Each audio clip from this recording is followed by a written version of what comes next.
ரமலான் மாதம் வந்தால் உலகம் முழுவதும் பள்ளிவாசலில் மக்கள் கூட்டத்தால் நிரம்பி இருக்கும். ஆனால் இந்த வருடம் ஒரு காட்சி உலகம் முழுவதையும் அதிர்ச்சி அடைய செய்தது. முஸ்லிம்களின் புனித தலமான அல் அக்ஸா பள்ளிவாசல் மக்கள் இல்லாமல் வெறிச்சோடி இருந்தது. ஜெருசலம் நகரில் இருக்கும் அல் அக்ஸா பள்ளிவாசல் இஸ்லாமில் மிக முக்கியமான புனித இடம்.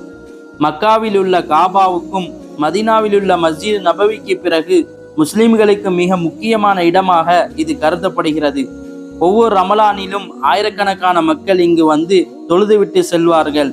ஆனால் இந்த வருடம் நிலைமை வேறாக இருந்தது. இஸ்ரேல் விதித்த கடுமையான கட்டுப்பாடு காரணமாக பல நாட்கள் மக்கள் அந்த பள்ளிவாசலுக்கு செல்ல முடியவில்லை.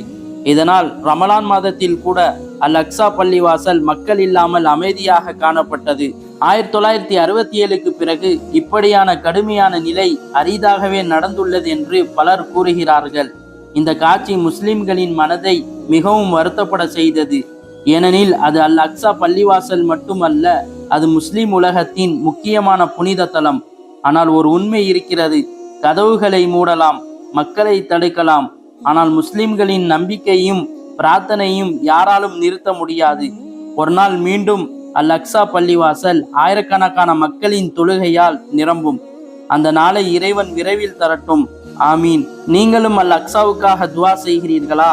கமெண்டில் ஆமீன் என்று எழுதுங்கள். இந்த வீடியோவை மற்றவர்களுக்கு ஷேர் செய்யுங்கள்.